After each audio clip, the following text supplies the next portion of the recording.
Political news as of late has kind of slowed down. If you've been paying attention to the news cycle, it's mostly been business as usual over with Biden, which is, well, at least he's staying upright, so that's a good thing. And then on the Republican side, well, they're just kind of tearing themselves apart over what specifically to do with our greatest ally in the Middle East. But there's really not a lot to talk about when it comes to political news. All of the news is kind of centered around the political pundits, which, to be completely honest, not exactly all that enthusiastic about covering. I'm not a big fan about, let's pick a certain side, okay? Let's just, cheer on my chosen competitor in the debates. It's like, all of that stuff is crap, okay? All of the blood sports stuff, even when it's at a high level like this, nobody ever comes out the other side looking any better. Nothing really, in the grand scheme of things, ends up getting pushed forward.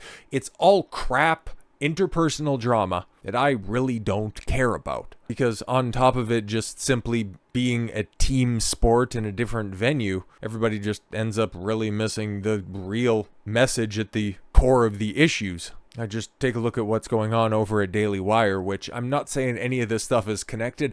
I'm just also pointing to connections here. Whenever the Daily Wire goes through a real crisis, notice how the Crowder stuff always just seems to pop up. When he had the Kanye stuff going on real hard with Candace, and the Daily Wire going all spastic over that, we got the first inklings of the contract dispute between both parties. And then when Ben Shapiro was losing his mind, once again against Candace, it's funny how that always works out too. Then we started to get some divorce stuff out of Stephen going wild. And then now, after getting rid of Candace at the Daily Wire, now we have more divorce stuff pop up, but this time it involves a former employee of Steven Crowder, somebody that you probably haven't heard from in a while because, frankly, he kind of disappeared in 2018 and hasn't really done much since. We're talking about Jared Monroe, went as not gay Jared. I've got a lot of problems with Crowder, okay, and I've talked about it before. I think that he's the best when he's doing news. When he tries to be funny, I've had bigger belly laughs wandering through a burn ward with everybody having hack nicknames. Well, it harkens back to another reason why most high-level conservatives just simply aren't funny. When you stick to the news, you're fantastic. Very few people can do it better. But on a personal level, I have no idea who Steven Crowder is. We've heard a bunch of accusations lobbed at the guy, and then when the receipts ultimately do come out, it just kind of shows that, he's kind of stuck in the middle of a very contentious divorce. Shady habits and shady practices kind of seem like that's what's happening, but that's modern day divorce. And like I said, the main central issue always seems to be missed here, and outside of a couple of people pointing this out, the whole find yourself a good girl at church thing that gets pushed by the tradcons. This right here is going to stand as the sterling example that if you think your Bible's going to go ahead and point you to a good girl in the West, you're out of your mind. The hardware might be different, but the software is exactly the same with the modern Western woman. And then also, another issue that I talk about fairly regularly is don't get involved when it comes to a business context. Hell, even with your own friends, don't be friends with simps. Don't be friends with blue-pilled idiots, because that's what's being exposed right here. Yesterday, the former not gay Jared still goes as, because the only time that this guy's relevant over the past 6 years since he's left the program. 6 years is whenever he's taken side shots at Crowder. I'm not being hyperbolic. It's literally the only time anybody brings him up. And so, seemingly unprovoked, he drops his video first thing in the morning on the 26th, and without naming Steven, because he thinks that he can go ahead and get around an NDA that he willfully signed, and I would imagine probably got financially compensated for, makes these wild and crazy accusations, and says that I need to come forward with my truth because I'm here, and there's an unnamed party that I will not name, rhymes with Reven Router, that wants communications, and I'm trying to protect my friends, and I have a right as a patriot to speak up for free speech. It's like, okay, listen, I listened to the 15 minutes of this, okay, as somebody who covers a fair few Me Too cases, it's like, okay, all of these hyperbolic terms that you're throwing out there, your justifications, it's like, I've seen this before. Normally it just involves two tits instead of one. Before I could really do a response to any of this stuff, Steven Crowder's right-hand man, Gerald A., CEO of the company, by the way, somebody who worked with Jared for a long time, got on the show first thing this morning and did a 30-minute dissertation as to why Jared's total cap and why there's somebody else pulling the strings behind this. But if it wasn't already patently obvious, if you went through, and I'll link to all of the stuff here, obviously, feel free to watch anything if you think that I'm missing out context, or if you just want to refresh yourself of this situation, you want to be like the 7.3 million people who have checked out this video, or if you want to take a look at the links that are there. Another reason why I thought that this thing was totally garbage, because, oh yeah, where does free Jared Monroe take you? It takes you to a fundraiser. It takes you to a GoFundMe, which he's already grifted $80,000. Please help me and my kids because I need to keep my children safe. Won't somebody please think of the children? But then at the same time, all of this stuff is done in service of a contentious divorce, which Jared points out, I don't want those kids anywhere near Steven. He's a bad guy. He did comedy sketches and he exposed himself. He did gay stuff in comedy sketches. But as Gerald also pointed out, it's like, oh, who was the one who was actually exposing himself? Jared. And when Steven did have to strip down, was he ever in front of anybody, or was he simply isolated in those situations? Oh, okay, cool. Glad you got all the facts out there. But let's go through some of the facts, shall we? Because, like I said, I watched both videos, but I watched Gerald's rebuttal first thing this morning on 2x speed because, well, he talks very slow, and a lot of it was scripted off of a teleprompter because, well, this is a very high-level situation that involves some very sensitive information, and some of which really does need to get blasted louder than the lies, because you can see, and I understand that, you know, the Louder with Crowder show probably has quite a few views on it on both Rumble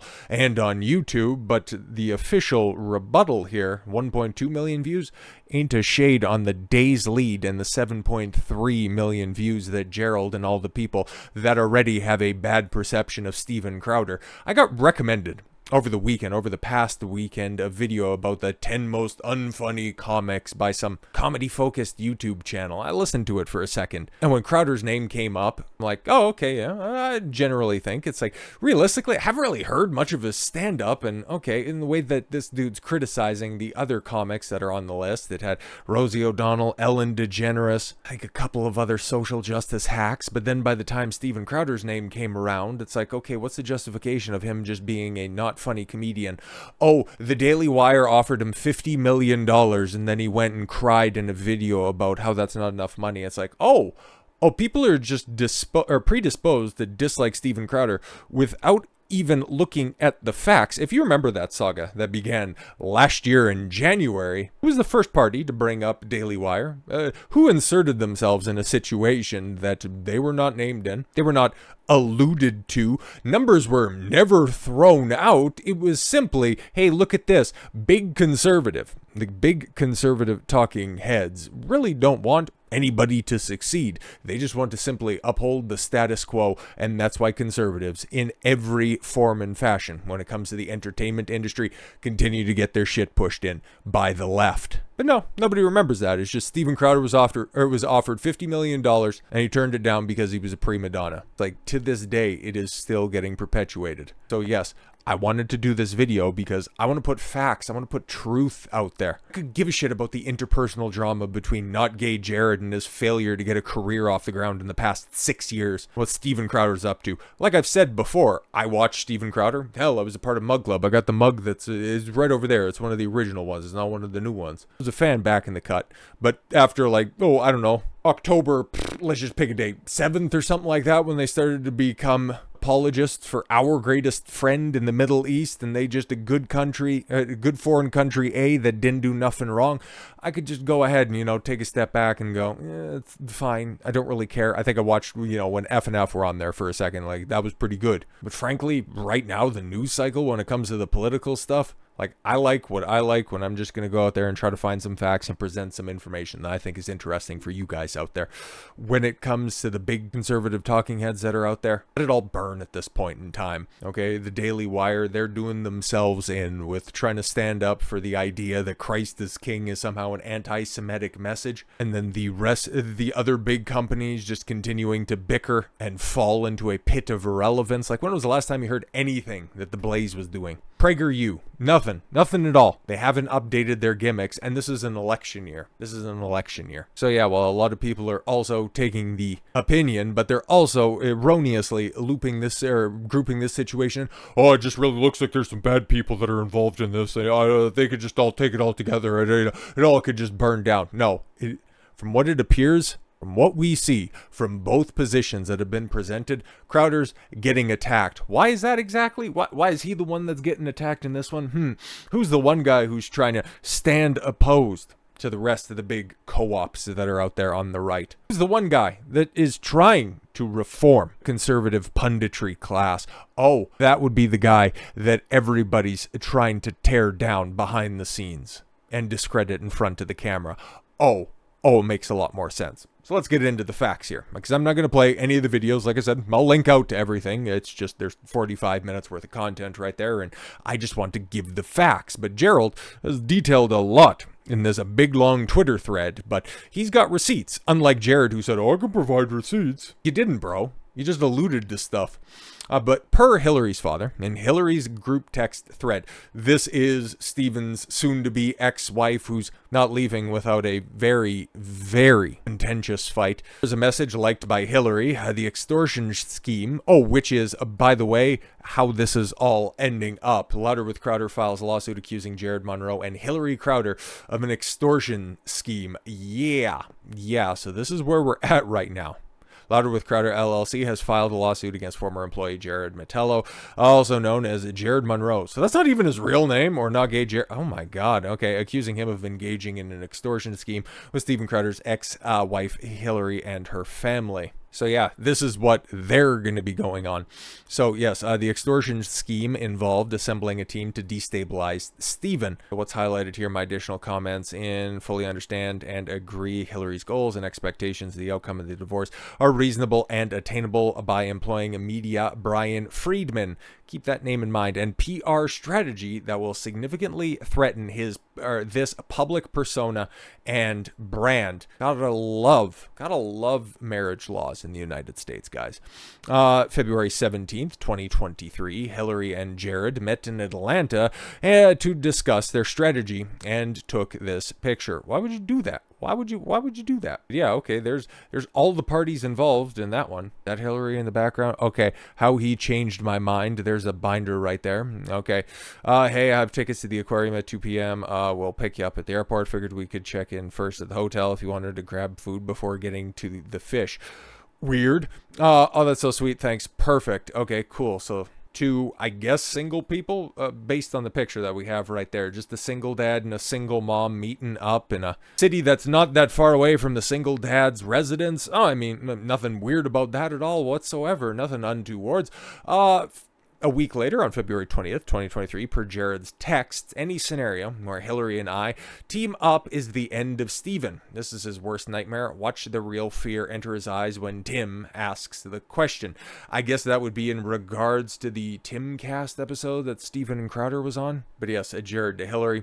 I think there's a scenario where several of us would be willing to attest to all of that. I just don't want him anywhere near those kids. That really, really disturbs me. Jared trying to placate the ex-wife right here. The whole scheme was to maximize profits, so she couldn't get through the courts. Financial offer was serious, and the business evaluator and both of my attorneys agreed that the financial offer was good. $5 million. $5 million payout. because she needs to be made comfortable in a life in which she's been accustomed to. But when it came to the children, his offer was, I get all of June, some of July, 2 weeks in August, and a week in the fall up north. Wow, so kind of like the man side of this equation. And while that's better than what I would get in court, I want more freedom than that. I want more freedom. Oh, okay, cool. So you want more custody and then also more financial support. Okay, I understand. Per Hilary's father to Hilary in the other family group text, the longer the divorce proceedings go on, the worse outcome for Steven Crowder. Exactly, because if your entire purpose is to spin a PR campaign, the longer it goes on, guess what? The worse it ends up looking for Steven, the more it hurts his outside brand, the more pressure it is for him to try to settle in order to mitigate the damage. See what's going on here? Remember the ring footage? Oh yeah, you remember. That was the video that was going on at around the same time that the Daily Wire was in a certain situation, but we won't talk about that at all now, do we? But yes, Hilary deleted all other footage from the house and the lake residence. Yeah, everybody was very perceptive in putting two and two together in that one, just going, how did that ring footage end up getting out there? And it's like, well, there would only be two people that would have access to that, and knowing that Steven had left the residence, months prior to this engagement, well, that kind of leaves one party that's right there. And why is there a missing bit in the middle of the video? And why would anybody think that would be the only camera that they would have in that very luxurious residence? Why exactly? Why would that be the only thing that ends up just magically leaking out there? And it went specifically to the ops? Candace Owens over at the Daily Wire? Why are we worried about that? Yes, but Hilary deleted all other footage from the house and the lake residence, which was expressly barred by the court. But what's her penalty for that? You love marriage laws in the United States now, don't you? And as Gerald talked about in the video, in the 30-minute long broadcast they did this morning, 10,000 hours. Oh, and it gets even better. I don't even know if he also points this out in the text thread. But 8,000 hours? 8,000 of the 10,000 hours that has just been magically deleted. I just, must have just, ran up against at the time, and it just got, rewritten because of server space. 8,000 of those hours was never turned over to the courts. Yeah, imagine that. But yes, you may have heard these public claims about hardships. Okay, so Hilary Crowder, okay. Twin mom rebuilding from the rubble, seeking opportunities. I love it when single moms just rattle the cup around, looking for work that is remote with flexibility, because she needs more freedom, guys. I am open to anything, particularly work that will allow me to be present at home with the twins. Thank you in advance to anyone that's willing to help me in this pursuit by sharing this post. I look forward to bringing my diligence, hard work ethic, creativity, and ability to think outside the box into whatever work environment I end up in. I don't need to hear the rest of this drivel. The judge in the divorce proceedings ordered that Louder with Crowder has to pay me $25,000 per month. $25,000 per month. I need work. Things are tough right now. It's been a catastrophic month. Hilary hired entertainment superstar lawyer Brian Friedman as part of her PR attack against Steven. Now, if you've been following my channel for a long time, just going back to 2021 or something like that, you probably heard the name Brian Friedman before. That would be because Brian Friedman represented Trevor Bauer's false accuser. I was livid when I heard that. It's like, oh yeah, how is that slanderous? Motherfucker still getting work out there. That is absolutely crazy. Oh, and Friedman represented the same journalist, the Yashar Ali, who leaked the ring video. I mean, come on. The guy who was responsible for putting out those fake and doctored Lindsay Hill I got beat up pictures is the same guy who's out there shopping the ring video from Steven Crowder. Ungoddamn believable. Oh yeah, and to really twist the knife, Hilary tried to have Joe Lewis, Crowder's trusted dog. If you've watched an episode of Louder with Crowder, you know how much he loves his dog, how much of the dog is in the studio at all times, and then also to just throw it back to the ring video. What the central conflict of that is because Steven wants his wife to do these wifely duties, and that includes giving the dogs their medication. She was 8 months pregnant. You can't expect her to do anything. I hate tradcons. I hate them so much. But Hilary tried to have Joe Louis removed by falsely claiming that Joe was dangerous. Yeah, defendants also tried to remove Joe Louis, the beloved Argentinian doggo, from Mr. Crowder's possession by falsely maligning him as dangerous, aggressive dog based on completely fabricated history from the previous owner. But the previous owner has since signed an affidavit confirming the defendants' claims about Joe Louis are conclusively false. These are professional liars we're dealing with. And Hilary sent the private unlisted residential address to Jared. Are you kidding me? Shortly after Jared received Stephen's personal address, Stephen received this threatening message on a sweet potato. It's kind of strange. Okay, so watch it. Watch it. Oh, wow. Imagine that, harkening back to the Ring video. Poke holes, and I can't read the rest of this stuff. I want to at them that he actually lives at blank, so please leave this house alone. He doesn't live here. Ha ha ha. Interesting. Very interesting what ends up happening. And yeah, and according to Gerald, he also said that, yeah, we figured out where, and we took a look at the return address on that and realized that it's from Smyrna, Georgia, not that far away from where Jared's at. So yeah, you can kind of put 2 and 2 together on that one. But that's what we're dealing with right now. As you can see, Crowder trending right now. But what's everybody's takeaway on this one? Oh, Dave Landau said some bad things about Crowder. It's like, oh, okay, cool. You're going to hear work ethic complaints. You're going to hear complaints about how the guy runs his studio because, oh, as the host of a show, he wants to be able to continue to go through the format of the show. So he has a button that puts a light on where he's going to have the last word on a topic before they move on to something else. Oh, my stars and garters, like every other show that's out there, the host wants to be able to, format the show the way that he sees fit. And, oh, as a comedian, we're going to hear about work ethic, some of the laziest people on earth. But, oh, okay, cool. We're also going to complain about how somebody with the star power of Steven Crowder is being so rude by trying to market my stand-up gigs by putting both of our names on the bill, and that he wants to take a portion of the gate. Ungoddamn believable. Oh yeah, Owen Benjamin, crazy man who lives out in the woods. Oh, he said bad things about how Steven Crowder is like a homosexual or something like that. Like, holy shit, man. Like, you guys don't have to like Steven Crowder. You don't have to like Louder with Crowder show. I understand. I get it. Everybody has their own taste when it comes to getting the news, to listening to podcasts, to processing information. But guess what? You don't have to believe lies. You don't have to be fed a certain narrative. You don't have to have your heartstrings pulled because, guys, I need to be freed from an NDA that I willingly signed, and a career I couldn't get off the ground in the past 6 goddamn years. In 2018, he left the show. Move on, for God's sakes. Move the hell on. And for the love of God, if you're going to try to go, oh, I just try to silence and intimidate me, I need to protect my family. Yeah, but you know what else will protect your family? If you got a fucking job. You stop trying to grift for single moms. Shit makes me sick. So with all that said, thank you all very much for the gift of your time. I've been Don Consuelo. I want you to follow your gut and get after it. Take care, everyone.